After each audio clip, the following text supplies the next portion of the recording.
आदाब नाजरीन, आप देख रहे हैं जी सलाम, आपसे मुखातिब हूं मैं शहबाज। खबरों को देखेंगे तेज रफ्तार अंदाज में, लेकिन उससे पहले बड़ी खबर का रुख कर रहे हैं। इस वक्त एक बड़ी खबर मिल रही है। मुल्क में तमाम मजाहिब में तलाक के मामले से जुड़ी एक बड़ी खबर है। तमाम शहरियों के लिए तलाक की बुनियाद यकसा बनाने की मांग पर नोटिस जारी किया गया है। मरकजी हुकूमत को नोटिस भेजकर सुप्रीम कोर्ट ने जवाब मांगा है। तलाक के लिए तमाम मजाहिब में एक जैसा पैमाना रहे, अर्जी गुजार ने अपनी अर्जी में यह कहा है। सुप्रीम कोर्ट में मफाद अम्मा की अर्जी पर समाअत हुई है, जिसमें गुजारा भत्ते के लिए भी एक जैसे इंतजामात की मांग पर नोटिस जारी किया गया है।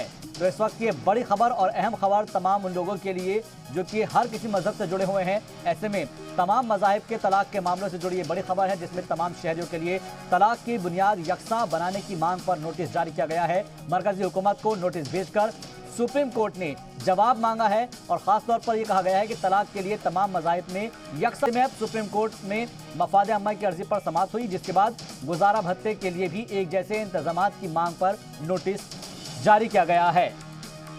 अभी देखना अहम होगा कि इस पूरे मामले को लेकर हुकूमत की जानिब से क्या कुछ जवाब दिया जाता है कोर्ट में। लेकिन अर्जी गुजार की जो अर्जी थी उसके ऊपर सुनवाई करते हुए मरकजी हुकूमत को सुप्रीम कोर्ट ने नोटिस भेजा है, जिसमें जवाब मांगा गया है।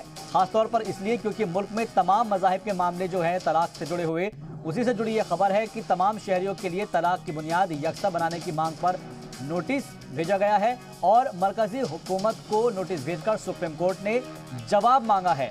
ऐसे में तलाक के लिए तमाम मजाहिब में यकसा पैमाना रहे, अर्जी गुजार की अर्जी में ये लिखा गया था और जिसके बाद सुप्रीम कोर्ट में मफाद अम्मा की अर्जी पर जब समाअत हुई तो इसमें गुजारा भत्ते के लिए यकसा पैमाना और एक जैसे इंतजामात की भी मांग की गई है, जिसके बाद इसको लेकर नोटिस जारी किया गया है मरकजी हुकूमत को। तो मरकजी सरकार को नोटिस भेजकर सुप्रीम कोर्ट ने जवाब मांगा है। इस वक्त ये बड़ी खबर, सुप्रीम कोर्ट में मफाद अम्मा की अर्जी पर समाअत की गई है और गुजारा भत्ते के लिए भी एक जैसे इंतजामात की मांग पर नोटिस दिया गया है। तलाक के लिए तमाम मजाहिब में एक ही जैसा पैमाना रहे, सुप्रीम कोर्ट ने यह कहा है। अब देखना अहम होगा कि सरकार की तरफ से इसमें क्या जवाब दिया जाता है। जी मीडिया नुमाइंदे सुमित कुमार हमारे साथ मजीद अपडेट के साथ फोन लाइन पर मौजूद है। सुमित, सबसे पहले आपसे जानना चाहेंगे कि आखिर पूरा मामला क्या है, हमारे नाज़रीन को तफसील से बताइए। अब देखिए, ये एक तरह का यूनिफॉर्म सिविल कोड से जुड़ा मामला है और बीजेपी नेता अश्वनी उपाध्याय की ओर से याचिका दायर की गई थी और मांग की गई थी कि देश भर में तलाक के लिए एक समान आधार तय किया जाना चाहिए और साथ ही वैवाहिक विवाद की स्थिति में गुजारा भत्ते की भी जो स्थिति है वो एक जैसी होनी चाहिए, जिस पर आज सुप्रीम कोर्ट ने सुनवाई करते हुए केंद्र सरकार को नोटिस जारी किया है और सुप्रीम कोर्ट ने पूछा है कि क्या ऐसी मांग को पूरा किया जा सकता है या नहीं, क्या ऐसी व्यवस्था को पूरा किया जा सकता है या नहीं, ये सरकार हमें बताए। यानी कि सुप्रीम कोर्ट ने केंद्र सरकार से जवाब तलब किया है। अब सरकार को सुप्रीम कोर्ट में जवाब देना होगा कि क्या देश भर में तलाक की एक जैसी व्यवस्था की जा सकती है या नहीं, या वैवाहिक विवाद में स्थिति गुजारा भत्ते की भी व्यवस्था एक जैसी की जा सकती है या नहीं। इस पर अब सरकार को सुप्रीम कोर्ट में जवाब देना होगा। सुनवाई के दौरान सुप्रीम कोर्ट ने यह भी कहा कि इस तरह की मांग पर्सनल लॉ पर असर डाल सकती है। ये सबसे अहम ऑब्जर्वेशन है, यानी कि सुप्रीम कोर्ट भी समझ रहा है कि जो याचिका जिस तरह से दाखिल की गई है, कहीं ना कहीं यूनिफॉर्म सिविल कोड अगर इस पर विचार किया जाता है, अगर इस मांग को एक्सेप्ट किया जाता है तो कहीं ना कहीं देश भर में यूनिफॉर्म सिविल कोड की व्यवस्था जो है वो हो जाएगी।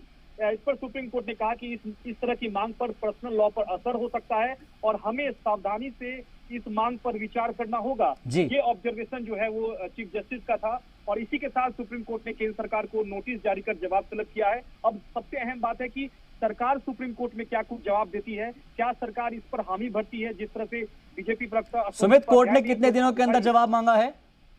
देखिए, 4 हफ्ते में अब केंद्र सरकार को सुप्रीम कोर्ट में जवाब देना होगा और ये बताना होगा कि क्या देश भर में तलाक के एक समान आधार तय किए जा सकते हैं या नहीं, और ये भी सरकार को बताना होगा कि वैवाहिक विवाद की स्थिति में गुजारा भत्ते की एक जैसी व्यवस्था भी की जा सकती है या नहीं। ये अब सरकार को सुप्रीम कोर्ट में बताना होगा कि ये व्यवस्था हम तय कर सकते हैं या नहीं। तो कहीं ना कहीं सबसे अहम ये सबसे अहम मांग है, क्योंकि आपको याद होगा कि यूनिफॉर्म सिविल कोड की मांग को लेकर बीजेपी प्रवक्ता अश्वनी उपाध्याय ने इससे पहले सुप्रीम कोर्ट में याचिका दायर की थी, जिस पर सुप्रीम कोर्ट ने कुछ खास आदेश दिया नहीं था, विचार नहीं किया था। लेकिन इस तरह से याचिका लगाई गई है और मांग जो है वो सीधे तौर पर यही है कि तलाक के लिए एक समान आधार तय किए लेकिन सुमित, एक सवाल आपसे समझना चाहेंगे, क्योंकि ट्रिपल तलाक और एक जो नॉर्मल डाइवोर्स होती है, क्या उसके अंदर डिफरेंस नहीं आ पाएगा? क्या उसकी बुनियाद पर इस चीज को सॉल्व नहीं किया जा सकता? क्योंकि अगर ट्रिपल तलाक कानून आया है, उसके हिसाब से अगर किसी को गुजारा भत्ता दिया जा रहा है और जो शख्स वहां पर उस जेल में मौजूद रहेगा जिसके ऊपर कार्रवाई की जाएगी, ऐसे में क्या जो नॉर्मल डाइवोर्सेज होती है उसको भी समान श्रेणी में रखा जाएगा फिर? देखिए ये अश्वनी उपाध्याय की जो याचिका है वो सीधे तौर पर इशारा ये करती है कि आप देश में यूनिफॉर्म सिविल कोड लागू कीजिए। क्योंकि अगर आप तलाक के लिए एक समान आधार आप तय कर देंगे, गुजारा भत्ता के लिए भी एक समान तय कर देंगे, यानी कि सभी धर्मों में एक तरह की तलाक की जो व्यवस्था हो जाएगी, तो ऑटोमेटिक यूनिफॉर्म सिविल कोड की कैटेगरी में आ जाएगा। तो कहीं ना कहीं एक बड़ी मांग है ये सुप्रीम कोर्ट से, और सुप्रीम कोर्ट ने सीधे इस पर विचार करने के लिए हामी भर दी है। ऐसे में सरकार को जवाब तलब किया है, तो निश्चित तौर पर सरकार को देखना होगा कि इस पूरे मामले में जब सुप्रीम कोर्ट में एफिडेविट सरकार की ओर से दाखिल की जाएगी, तो ये बहुत ही अहम बातें होंगी सरकार की ओर से कि क्या सरकार इसके पक्ष में है या फिर खिलाफ में है।